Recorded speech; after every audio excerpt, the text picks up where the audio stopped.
First contact. The vast expanse of space had always beckoned to the Ziraxians, a species of highly intelligent, silicon-based life forms from the arid world of Zirax Prime. For millennia, they had gazed at the stars, wondering what secrets the universe held. Their telescopes had scanned countless worlds, searching for signs of life, but they had never found anything quite like their own desert home. Commander Zix stood on the bridge of the Ziraxian exploration vessel, Dust Seeker, her crystalline form glinting under the ship's ambient lighting. The crew worked diligently at their stations, monitoring the various instruments that probed the depths of space. They had entered a new star system, one that had shown promise from afar. "Commander," called out Science Officer Kraz, his voice a low, gravelly tone. "We're picking up unusual readings from the third planet in this system." Zix glided across the bridge, her crystalline legs making a soft, tinkling sound as she moved. "Show me," she ordered, her multifaceted eyes focusing on the main view screen. The image that appeared before them was unlike anything they had ever seen. A sphere of brilliant blue, swirled with white clouds, hung in the blackness of space. Patches of green and brown were visible beneath the swirling atmosphere, but they were vastly outnumbered by the overwhelming presence of blue. What is that?" Zix asked, her voice barely above a whisper. Kraz's fingers danced over his console as he analyzed the data pouring in from their sensors. "It appears to be water, Commander. The blue areas are vast bodies of liquid water." A collective gasp echoed through the bridge. Water, in such quantities, was almost unheard of in the Ziraxian experience. Their home world had precious little of the substance, and what they did have was carefully rationed and recycled. "That's impossible," Zix declared, her crystalline form vibrating with disbelief. "No planet with that much water could possibly support life. The oxygen content alone would be toxic to any living creature." Kraz continued to study the readings, his own disbelief evident in the way his crystalline structure pulsed with agitation. "Commander, I'm detecting atmospheric composition. It's primarily nitrogen and oxygen." Zix's multifaceted eyes widened. "Oxygen? In the atmosphere? That's preposterous. Nothing could survive in such conditions." As the Dust Seeker moved closer to the blue planet, more details became visible. The crew watched in awe as continents came into focus, surrounded by vast oceans that seemed to stretch endlessly. "Commander," called out Communications Officer Vex, her voice tinged with excitement, "I'm detecting electromagnetic emissions from the planet's surface. They appear to be artificial in nature." Zix whirled around, her crystalline form catching the light. "Artificial? Are you suggesting there's intelligent life on that waterlogged ball?" Vex nodded, her own crystalline structure pulsing with enthusiasm. "Yes, Commander. The emissions are too regular and complex to be natural phenomena. I believe we may have discovered a technologically advanced civilization." The bridge fell silent as the implications of this discovery sank in. For the Ziraxians, the idea of life evolving on a water world was beyond comprehension. Their entire understanding of biology and planetary science was based on the assumption that life could only thrive in dry, silicon-rich environments like their home world. "Bring us into orbit," Zix ordered, her voice firm despite her inner turmoil. "We need to observe this anomaly more closely." As the Dust Seeker settled into a stable orbit around Earth, the Ziraxian crew began their detailed analysis of the planet below. They watched in fascination as weather patterns swirled across the surface, marveling at the sheer amount of water that existed in liquid form. "Commander," Kraz reported, his voice filled with wonder, "I'm detecting large concentrations of carbon-based life forms on the land masses and in the oceans." Zix's crystalline form vibrated with shock. "In the oceans? How is that possible?" Kraz shook his head, his own disbelief evident. "I don't know, Commander, but the readings are clear. There are complex life forms living both on land and in the water." As they continued to observe, The Xeraxians began to pick up more and more signs of intelligent life. They detected cities sprawling across coastlines and inland areas. They observed vessels moving across the oceans and aircraft soaring through the skies. "This defies everything we know about life in the universe," Zix murmured, her eyes fixed on the view screen. How could a species evolve in such a hostile environment? Zix spent long hours contemplating their next move. The discovery of life on a water world had shattered her understanding of the universe, but it had also ignited a burning curiosity within her. These humans, with their ability to survive and thrive in an environment the Xeraxians had always considered lethal, represented a mystery she was determined to unravel. Finally, after much deliberation, Zix made her decision. "Prepare a communication probe," she ordered. "It's time we introduced ourselves to our water-dwelling neighbors." As the Xeraxians worked to craft a message that would bridge the vast gulf between their species, they couldn't help but feel a mix of excitement and trepidation. They were about to make contact with a form of life they had never imagined could exist, on a world they had always believed to be impossible. The probe, carrying a message of peace and a request for communication, was launched towards Earth. As it descended through the atmosphere, the Xeraxians watched with bated breath, wondering how the humans would respond to the revelation that they were not alone in the universe. Little did they know, this was just the beginning of a journey that would challenge everything they thought they knew about life, the universe, and their place within it. The water world below them held secrets that would reshape their understanding of existence itself, and the creatures that called it home would prove to be more remarkable than they could have ever imagined. The cosmic misunderstanding. As the Xeraxian communication probe pierced Earth's atmosphere, humanity was about to experience the most significant moment in its history. All across the globe, sensors detected the approaching object, setting off a chain of events that would forever change the course of human civilization. In the control room of NASA's Jet Propulsion Laboratory, Dr. Samantha Chen stared at her computer screen in disbelief. "This can't be right," she muttered, her fingers flying across the keyboard as she double-checked the readings. Her colleague, Dr. James Rodriguez, leaned over her shoulder. "What is it, Sam?" "The object. It's slowing down," she replied, her voice filled with a mixture of excitement and disbelief. "Natural objects don't slow down as they enter the atmosphere. This has to be artificial." As word spread, governments around the world scrambled to respond. Military forces were put on high alert, scientists were called in from vacations, and news networks interrupted their regular programming to report on the approaching anomaly. High above the Earth, Commander Zix and her crew watched the humans' reaction with fascination. They observed the sudden increase in communications, the movement of vehicles and aircraft, and the gathering of crowds in major cities. "They've detected our probe," Kraz reported. "Their reaction suggests they understand its significance." Zix nodded, her crystalline form shimmering with anticipation. "Let's hope they respond peacefully. We come with questions, not threats."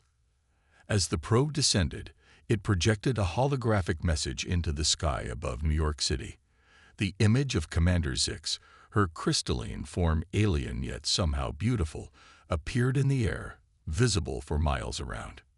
"People of Earth," the message began, translated into multiple human languages, "we come in peace and with great curiosity. We are the Xeraxians, travelers from a distant star. We seek to understand your world and your kind, so different from our own. If you are willing, we wish to establish communication and learn from each other." The response from humanity was immediate and overwhelming. Social media exploded with reactions, ranging from excitement and wonder to fear and skepticism. Governments hurried to formulate official responses, while scientists and linguists worked feverishly to analyze every aspect of the alien message. At the United Nations, an emergency session was called. Representatives from every nation gathered to discuss how to respond to this unprecedented situation. After hours of heated debate, a consensus was reached. Humanity would welcome the alien visitors and agree to open communications. A message was broadcast globally and into space. Greetings, Zeraxians. We, the people of Earth, welcome you in peace. We are eager to learn about you and share our knowledge. Please, tell us more about yourselves and your world. Aboard the Dust Seeker, the Zeraxian crew celebrated their successful first contact. But as they prepared to respond, they realized the true challenge lay ahead: how to explain their own nature to a species that had evolved in an environment they had always considered lethal. We should invite them to send representatives to meet with us, Zix suggested. Seeing us in person might help them understand our differences. The crew agreed, and another message was sent to Earth, proposing a face-to-face meeting in orbit. The message included specifications for a suitable spacecraft and environmental requirements for the Zeraxians. On Earth, the proposal sparked a flurry of activity. Space agencies around the world collaborated on modifying an existing spacecraft to meet the Zeraxians' requirements.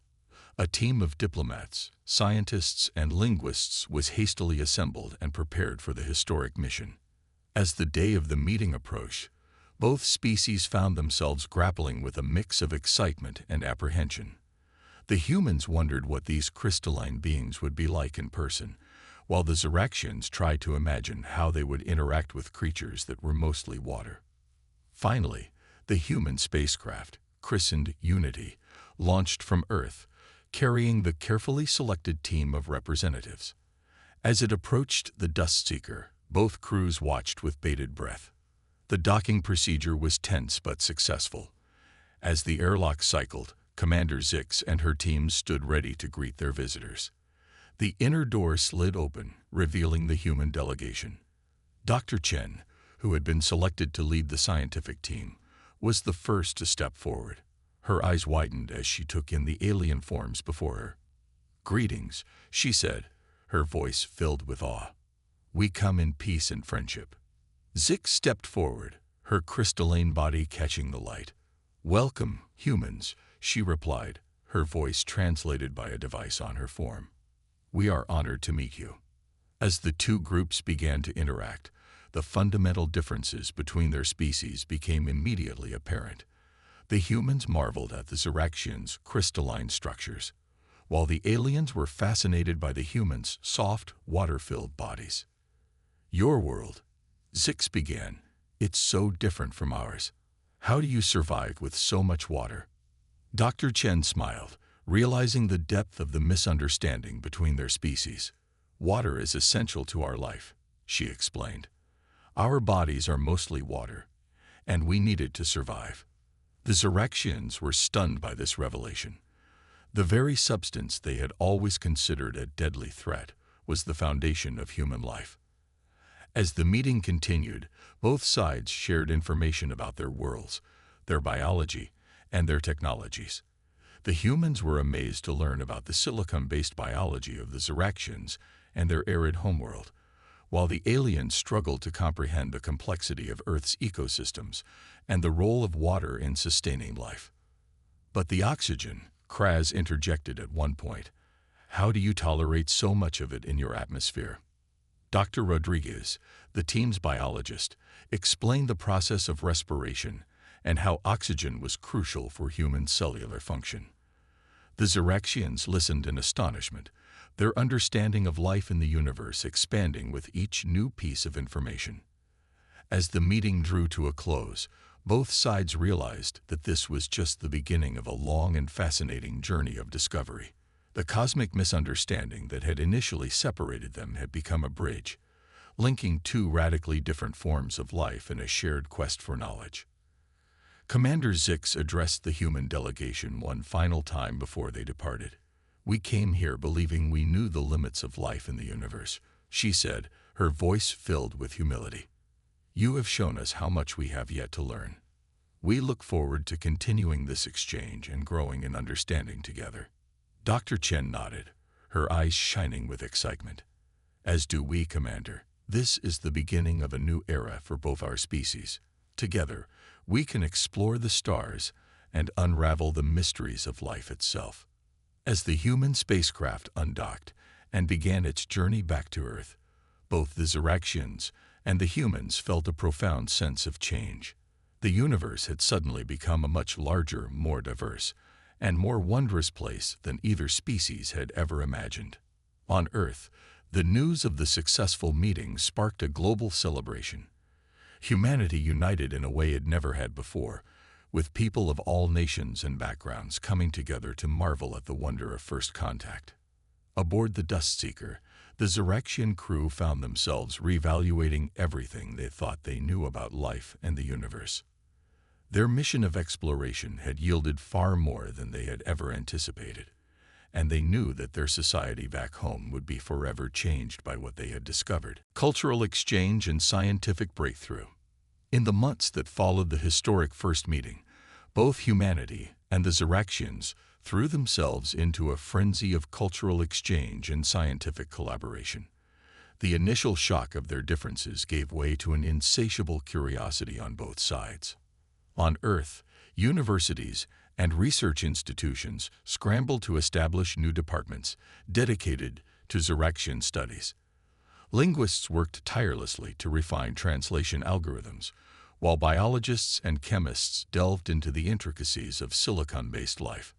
Meanwhile, on Zyrax Prime, news of the water-dwelling humans caused a sensation. The concept of a civilization thriving on a world that was mostly liquid challenged every assumption in Zyraxian science. Schools revised their curriculums, and a new generation of Zyraxian youth grew up with a radically different view of the universe. Commander Zix, now hailed as a hero of first contact, found herself at the center of a diplomatic whirlwind. She shuttled between Earth and Zyrax Prime, facilitating meetings between scientists, politicians, and cultural leaders from both worlds. During one such visit to Earth, Zix stood on the shores of the Pacific Ocean, her crystalline form reflecting the setting sun. Dr. Chen stood beside her, watching as the alien commander marveled at the vast expanse of water. "It's still difficult to comprehend," Zix said, her voice filled with wonder. "So much water, and yet it's teeming with life." Dr. Chen smiled. "Would you like to see it up close? We've developed a special protective suit that should allow you to observe marine life without risking damage to your form." Zix's multifaceted eyes widened with excitement. "You mean, go into the water? Is it safe?" "Absolutely," Dr. Chen assured her. "Our engineers have been working on this for months. It's time to take the plunge, so to speak." The next day, a crowd gathered on a beach in Hawaii to witness a historic moment. Zix, encased in a sleek, transparent suit that maintained her necessary environmental conditions, stood at the water's edge. With a nod to Dr. Chen, she took a step forward, then another, until she was fully submerged in the warm Pacific waters. The sight that greeted her was beyond anything she had imagined. Schools of colorful fish darted around her, their scales glinting in the sunlight that filtered through the water. Coral reefs teemed with life, showcasing an array of shapes and colors that rivaled even the most diverse crystal formations on Zyrax Prime. As Zix explored the underwater world, guided by marine biologists in diving gear, she felt a profound shift in her understanding of life and its adaptability. Here, in an environment that should have been utterly hostile to life as she knew it, was an entire ecosystem of incredible complexity and beauty. Back on the surface, Zix's excitement was palpable. It's extraordinary," she exclaimed, her crystalline form vibrating with emotion. "We must share this with my people. They need to see that water isn't something to be feared, but a cradle of life itself." The underwater expedition marked a turning point in Zyraxian human relations. As footage of Zix's dive was broadcast across both worlds, it sparked a renewed wave of interest in cross-species research and cultural exchange. On Zyrax Prime, scientists began to reconsider long-held beliefs about the nature of life. If complex organisms could evolve in liquid water, what other environments might harbor life? The search for extraterrestrial life took on new urgency, with Zyraxian probes venturing into star systems they had previously dismissed as uninhabitable. Meanwhile, human scientists made significant breakthroughs in understanding silicon-based biology. The study of Ziraxian physiology led to advancements in materials science and nanotechnology, opening up new possibilities in fields ranging from medicine to space exploration. One of the most exciting developments came in the form of a joint research project led by Dr. Chen and Kraz, the Ziraxian science officer. They discovered that certain Earth bacteria could be genetically modified to survive in the harsh conditions of Zirax Prime. This breakthrough held the potential to terraform parts of the arid Ziraxian homeworld, creating oases of Earth-like conditions. Imagine, Dr. Chen said during a presentation of their findings, a future where our two species can freely visit each other's worlds, where the barriers that once separated us become bridges of understanding. The idea captured the imagination of both humans and Ziraxians. Work began on designing habitats that could support human life on Zirax Prime, while plans were drawn up for Ziraxian enclaves on Earth. As scientific collaboration flourished, so did cultural exchange. Human art, music, and literature found enthusiastic audiences among the Ziraxians, who were particularly fascinated by stories of ocean adventures and underwater exploration. In return, Ziraxian crystal sculptures and harmonic compositions became highly sought after on Earth. Education systems on both worlds underwent significant reforms. Human schools introduced courses on xenobiology and interstellar diplomacy, while Ziraxian academies began teaching earth sciences and aquatic studies. Exchange programs were established, allowing students from both species to study on each other's worlds. One day, as Zix and Dr. Chen watched a group of human and Ziraxian children playing together in a specially designed environment, the Ziraxian commander turned to her human friend. "When we first discovered your world," Zix said, "we thought we had found an anomaly, an impossible planet that defied everything we knew about life. Now, I realized that what we really discovered was a mirror." Dr. Chen looked at her quizzically. "A mirror?" Zix's crystalline form shimmered as she explained. "Yes.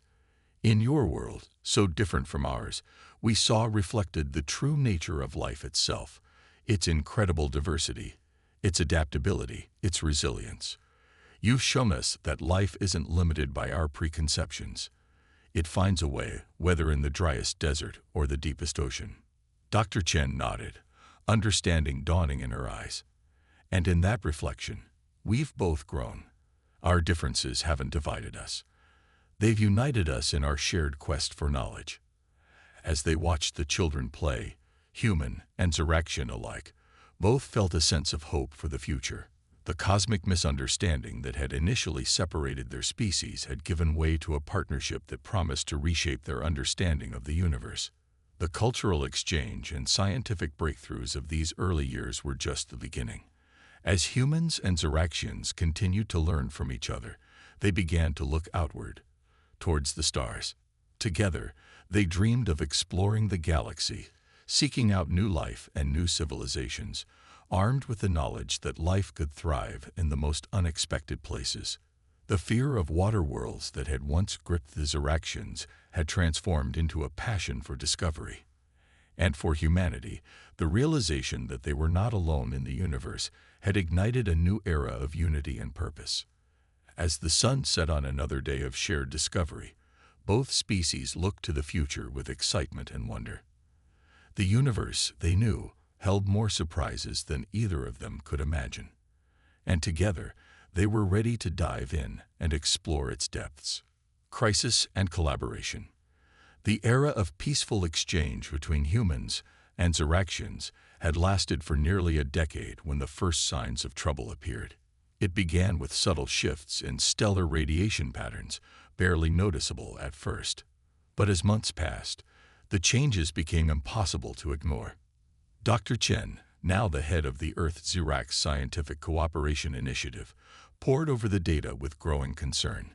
"This doesn't make sense," she muttered, rubbing her tired eyes. Kraz, her Ziraxian counterpart, leaned in to examine the holographic display. "The radiation levels are increasing across multiple star systems," he noted, his crystalline form pulsing with worry, "including both Sol and Zirax. The implications were staggering. Whatever was causing these changes was affecting not just one star, but many across their sector of the galaxy. As they dug deeper into the data, a terrifying picture began to emerge. It's some kind of cascading reaction, Dr. Chen explained during an emergency meeting of Earth's top scientists and political leaders. The fabric of space-time itself is becoming unstable in our region of the galaxy. The news hit like a shockwave. If the process continued unchecked, it could lead to the collapse of space-time, effectively erasing both Earth and Zirax Prime from existence. As panic began to spread among both species, a joint task force was quickly assembled. The brightest minds from both worlds came together, working around the clock to find a solution to this cosmic threat. Weeks turned into months, and still no viable solution presented itself. The instability continued to grow, with some outlying star systems already showing signs of extreme gravitational distortion. It was during this darkest hour that an unlikely idea emerged from an unexpected source. Leela, a young human oceanographer who had been part of the cultural exchange program, approached Dr. Chen with a radical proposal. What if we could use water to stabilize the space-time fabric? Leela suggested, her eyes bright with excitement despite the dire circumstances. Dr. Chen looked skeptical. Water? How could that possibly help with cosmic-scale instabilities? Leela launched into an explanation, her words tumbling out in a rush. Think about it. Water has unique properties. Its surface tension, its ability to form hydrogen bonds, its role as a universal solvent. What if we could somehow amplify these properties on a quantum level? The idea was met with incredulity at first, but as Leela laid out her theory, drawing parallels between the behavior of water molecules and the quantum fluctuations in spacetime, even the skeptics began to take notice. Kraz, who had been listening intently, suddenly straightened. This could work, he said, his crystalline form vibrating with excitement. If we could create a large enough quantum-entangled water system, we might be able to smooth out the instabilities in the fabric of space-time. The proposal was radical, unprecedented, and possibly their only hope. But it came with a significant challenge. It would require vast quantities of water, far more than Earth could spare without catastrophic environmental consequences. As the scientific community debated the feasibility of the plan, Commander Zix made a declaration that stunned both humans and Ziraxians alike. "We will provide the water," she announced, "from the ice caps of Zirax Prime." The suggestion was met with gasps of disbelief. Zirax Prime's polar ice caps were one of the planet's few sources of water, carefully preserved for millennia. Using them in this way would fundamentally alter the Ziraxian homeworld. "But your people have always feared water," Dr. Chen protested. "To use it like this." Zix's multifaceted eyes gleamed with determination.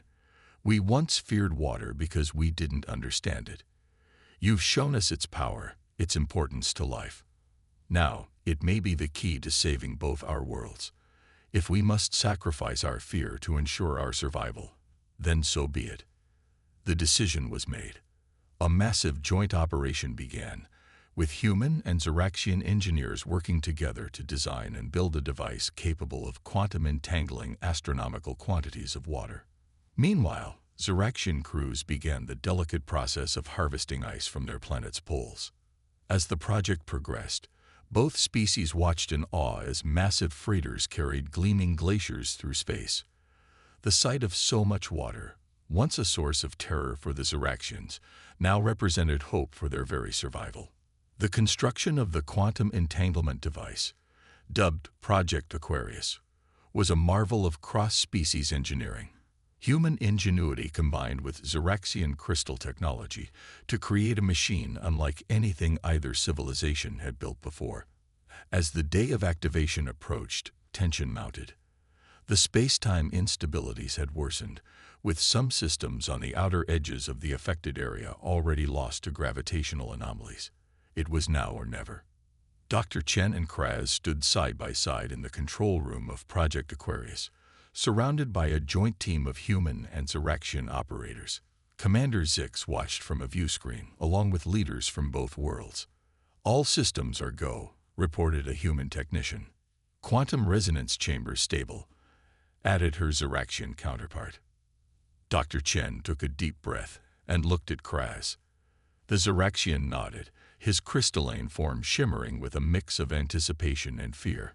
Together, they placed their hands, one soft and warm, the other hard and cool, on the activation panel. "For Earth, for Zirax Prime, and for all who call the stars their home," Dr. Chen said solemnly, "initiate Project Aquarius." A low hum filled the air as the massive device sprang to life. Trillions of gallons of water, harvested from the ice caps of a world that once feared its very existence, began to resonate at a quantum level. The entangled particles reached out across space-time, their influence spreading to counter the growing instabilities. For several tense hours, nothing seemed to change. Then, almost imperceptibly at first, the readings began to shift. The wild fluctuations in space-time began to smooth out, like ripples in a pond gradually settling into stillness. As the hours turned into days, the effect spread. Star systems that had been on the brink of collapse stabilized. The fabric of space-time, which had been fraying at the seams, began to knit itself back together. A week after activation, Dr. Chen and Kraz made the announcement that the entire galaxy had been waiting for. "The crisis has been averted," they declared, their voices choked with emotion. Project Aquarius was a success. The celebrations that followed were unlike anything either species had ever seen. On Earth, on Zirax Prime, and on every colony and outpost in between, humans and Ziraxians came together to rejoice in their shared survival. But amidst the celebrations, there was also a profound sense of change. The Ziraxians, who had once viewed water with fear and suspicion, now saw it as their salvation. The humans, who had taken their water-rich world for granted, gained a new appreciation for this fundamental element of life. As the festivities wound down, Commander Zix addressed a joint session of human and Ziraxian leaders. "Today we stand here not as two separate species, but as one united civilization," she declared. "We faced extinction together, and together we found a solution. The water that once divided us has become the bond that unites us." Her words resonated across both worlds.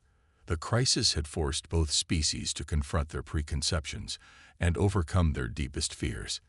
In doing so, they had not only saved themselves but had forged a partnership that promised to reshape the galaxy. As humans and Ziraxians looked to the stars, they did so not with fear of the unknown, but with a newfound confidence in their ability to face any challenge together. The cosmic threat that had nearly destroyed them had instead given birth to a new era of collaboration and mutual understanding. The fear of water worlds was gone, replaced by a deep appreciation for the diversity of life and the unexpected solutions that could arise from embracing their differences.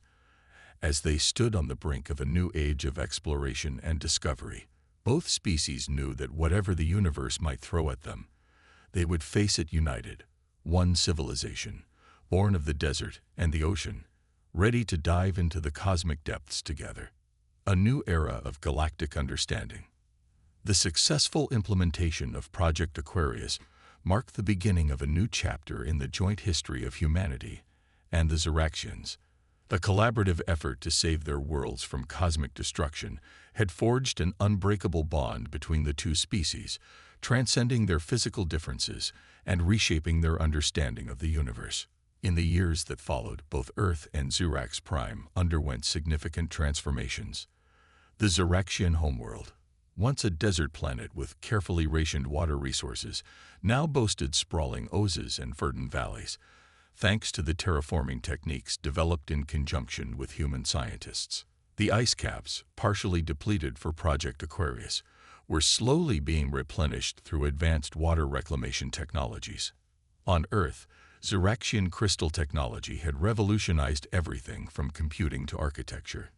Gleaming crystal spires dotted the skylines of major cities, serving as beacons of the new era of interspecies cooperation. The oceans, once a source of fear for Xeraxians, had become shared laboratories where both species worked together to unlock the secrets of aquatic ecosystems. But perhaps the most profound changes were cultural. A new generation was coming of age, humans who had never known a world without Xeraxian friends, and young Xeraxians who viewed water not as a threat, but as a precious resource to be cherished and studied. Dr. Samantha Chen, now in her 60s but still as passionate as ever, stood before a mixed class of human and Xeraxian students at the newly established Interstellar University of Earth. The lecture hall was a marvel of hybrid design, accommodating the environmental needs of both species. Today, she began, her voice filled with the wisdom of years spent bridging two worlds. We're going to discuss the concept of adaptive evolution in multi-environmental contexts. The students, a mix of soft-skinned humans and crystalline Xeraxians, leaned forward with interest. Dr. Chen gestured, and a holographic display sprang to life in the center of the lecture hall. For millennia, our species evolved separately, adapting to vastly different environments, she continued. Humans to a water-rich world, Xeraxians to an arid one. We once thought these differences made us incompatible. Now we understand they make us complementary. As she spoke, the hologram shifted, showing the intertwined DNA structures of humans and Xeraxians. Our joint research has shown that life, in all its forms, shares fundamental building blocks. The challenge, and the opportunity, lies in how these blocks are arranged. A Xeraxian student raised a crystalline appendage. Dr. Chen, is it true that there are now humans living on Xerax Prime without protective suits? Dr. Chen smiled. Indeed it is, Zix. Thanks to advancements in genetic engineering and environmental adaptation, we've developed ways for humans to survive in Xeraxian conditions for extended periods. Similarly, Xeraxians can now explore Earth's oceans without fear of dissolution. The class murmured with excitement. These developments, once thought impossible, were now becoming commonplace. Meanwhile, far above the Earth's surface, Commander Zix stood on the observation deck of the Harmony, the first joint human-Xeraxian deep space exploration vessel. Her crystalline form reflected the starlight as she gazed out at the vast expanse before them. Captain Elena Rodriguez, her human counterpart, joined her at the viewport. Quite a view, isn't it? Elena said, her dark eyes twinkling with excitement.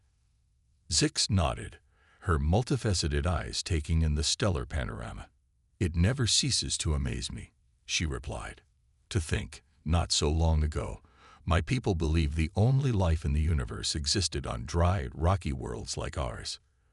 Elena chuckled. And we humans thought we were alone in the cosmos. We've both come a long way. The Harmony was the flagship of a new fleet designed to explore the farthest reaches of the galaxy. Its crew, an equal mix of humans and Xeraxians, represented the best of both species, adaptable, curious, and united in their quest for knowledge. We're approaching the Andromeda Galaxy, reported the ship's AI. Its voice a harmonious blend of human and Xeraxian tones. Long-range scans are detecting several potentially habitable worlds. Zix and Elena exchanged excited glances. Any water worlds? Elena asked. Affirmative. The AI responded. 3 planets with significant surface water detected. Looks like we might be making some new friends, Elena grinned. Zix's crystalline form shimmered with anticipation. Indeed, and this time, we're prepared to embrace whatever differences we might encounter. Back on Earth, in a state-of-the-art research facility nestled in the heart of the Amazon rainforest, Kraz was leading a team of human and Xeraxian scientists in a groundbreaking project. The biodiversity here is unparalleled, he explained to a group of visiting dignitaries.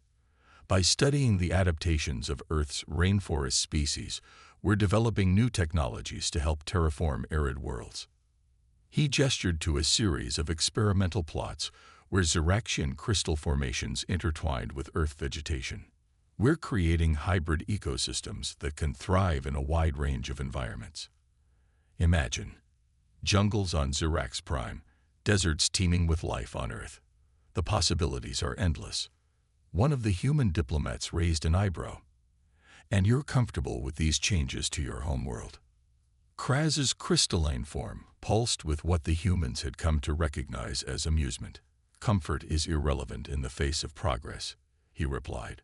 We Ziraxians have learned that change is not to be feared, but embraced. It is through change that we grow, that we evolve. As news of these developments spread across both worlds, a sense of limitless possibility took hold.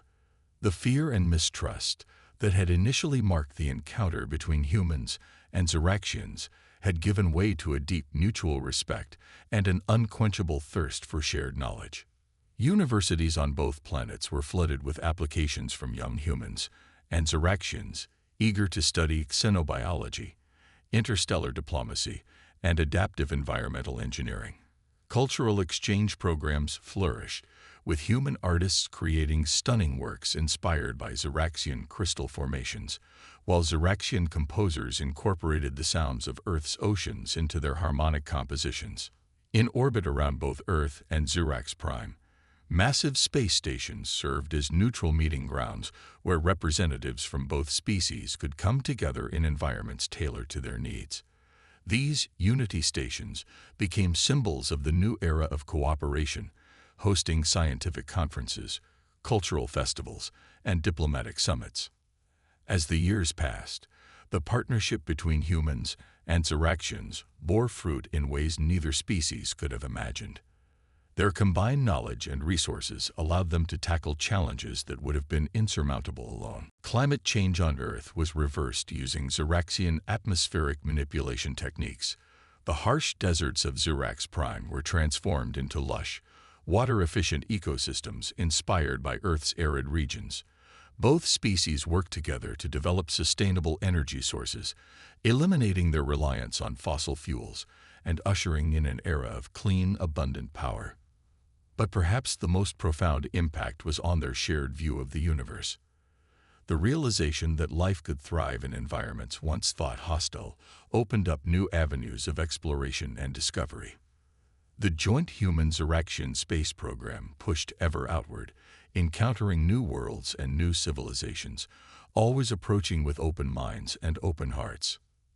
Dr. Chen, in the twilight of her career, stood before the United Galactic Council, a body representing not just humans and Ziraxians, but a dozen other species they had encountered in their explorations. Her hair was gray now, her face lined with age, but her eyes still sparkled with the same curiosity that had driven her all those years ago. "We stand here today," she began, her voice strong despite her years, "as living proof that differences need not divide us, that what we once feared can become our greatest strength, that the universe, in all its infinite diversity, offers endless opportunities for growth and understanding." She paused, looking out at the assembled representatives, a kaleidoscope of forms and colors, each unique, each valuable.